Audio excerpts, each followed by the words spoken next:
तो प्यारे बच्चों, आज हम मानव स्वास्थ्य तथा रोग इस चैप्टर के मोस्ट इम्पॉर्टेंट क्वेश्चन बताएंगे, जो आपके यूपी बोर्ड 2024 के लिए बहुत ही इम्पोर्टेंट क्वेश्चन। ठीक है, तो इसमें आप कौन कौन से क्वेश्चन पढ़ के जाएं जिससे आपको सफलता मिल जाए। तो ज़रा ये एक चैप्टर है, हमारे पास एक बुक है, इसके कुछ बहुत ही इम्पोर्टेंट टॉपिक्स हैं जिनको आपको किसी भी एंगल से छोड़ना नहीं है। जैसे एक छोटा क्वेश्चन है, टीकाकरण क्या होता है। टीकाकरण क्या होता है? एड्स का फुल फॉर्म 100% पढ़ लेंगे, HIV का फुल फॉर्म पढ़ लेंगे। इसके अलावा निकोटीन किससे निकाला जाता है, इसके दुष्परिणाम क्या हैं, ये भी पढ़ेंगे। इसके बाद एडिक्शन क्या होता है, ये भी पढ़ेंगे। छोटे छोटे जो है ये डेफिनीशन है, एडिक्शन क्या होता है। LSD बहुत इम्पॉर्टेंट है, इसको ज़रूर पढ़ लें, LSD क्या होता है। फलेरिया रोग के कारक और वाहक का जंतु वैज्ञानिक नाम लिखिए। ये छोटे क्वेश्चन अभी बता रहे हैं, अति लघुत्तरी। इसके बाद आता है कि अलेक्जेंडर फ्लेमिंग ने क्या किया था, ये आपको पता होना चाहिए। इंटरफेरॉन क्या होता है, ये भी बहुत इंपॉर्टेंट है। बी लिम्फोसाइट और टी लिम्फोसाइट्स का निर्माण कहाँ और परिपक्वन कहाँ होता है, बहुत इंपॉर्टेंट है। इसके अलावा आपको प्रतिरक्षा की परिभाषा बतानी है, और ये ड्रग्स में अलग से बताऊंगा, जिसमें सारी ड्रग्स आ जाती हैं। उनके छोटे भी क्वेश्चन बन सकते हैं और बड़े भी क्वेश्चन बन सकते हैं।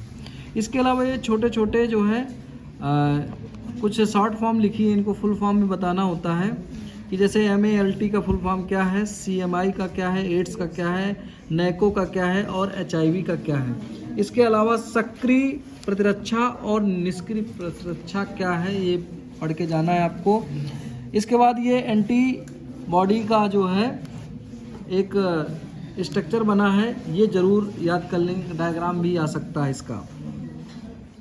इसके अलावा B कोशिका और T कोशिका में अंतर क्या है, बहुत इंपॉर्टेंट है। जो आपका एक लॉन्ग क्वेश्चन बहुत ही अक्सर पूछा जाता है, अल्कोहल के अतिप्रयोग पर टिप्पणी लिखिए। ये बहुत इंपॉर्टेंट है। यह अल्कोहल के कुप्रयोग के द्वारा होने वाले हानिकारक प्रभावों का संक्षेप में उल्लेख कीजिए। ये काफ़ी पूछा जाता है, कई बार पहले पूछा जा चुका है, तो इसको आप छोड़ेंगे नहीं। इसके अलावा एंटीबायोटिक्स क्या हैं, डेफिनीशन आपको पता होना चाहिए, पूरा डिटेल नहीं पूछते हैं कि एंटीबायोटिक्स क्या है। मलेरिया क्या है, मलेरिया का रोग जनक क्या है, रोगवाहक क्या है, लक्षण और उपचार, ये भी इम्पॉर्टेंट है, आपको पढ़ना है, प्लाज्मोडियम से होता है। इसके अलावा वैक्सीन डेफिनीशन वाइज इम्पॉर्टेंट है, वैक्सीन क्या होते हैं और प्रतिरक्षीकरण क्या होते हैं, डेफिनीशन ही पूछा जाएगा।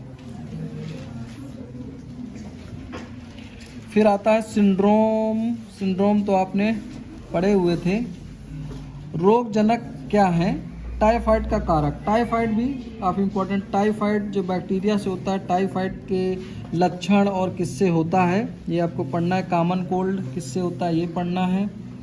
इसके अलावा आपका आता है कैंसर पर टिप्पणी लिखिए, या कैंसर रोग के कारक, रोकथाम, बचाव पर प्रकाश डालिए, ये बहुत इम्पोर्टेंट है। और जैसे इसमें ट्यूमर आते हैं, बेनाइन ट्यूमर और मैलिग्नेंट, ये इम्पोर्टेंट है, बहुत ज़्यादा इम्पोर्टेंट है। इसके अलावा आपके आते हैं डेंगू, ज्वर और निमोनिया, ये पढ़ के जाना आपको। फलेरिया भी पूछा जाता है, फलेरियल वर्म क्या है, ये भी अलग से टिप्पणी आएंगी, इसमें ज़्यादा लॉन्ग क्वेश्चन नहीं आएंगे। इसके अलावा स्टेम कोशिकाएं क्या होती हैं, ये भी आपके शॉर्ट नोट्स पूछे जाएंगे।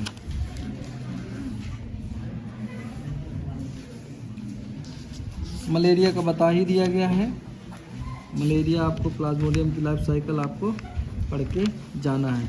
सहज मतलब इनेट इम्यूनिटी क्या होती है, एक्वायर्ड इम्यूनिटी क्या होती है, ये भी आपको पढ़ लेना है डेफिनीशन वाइज। ये लिखा है अंतर, इसी से डेफिनीशन भी हो जाएगी। सहज और उपार्जित प्रतिरक्षा क्या होती है।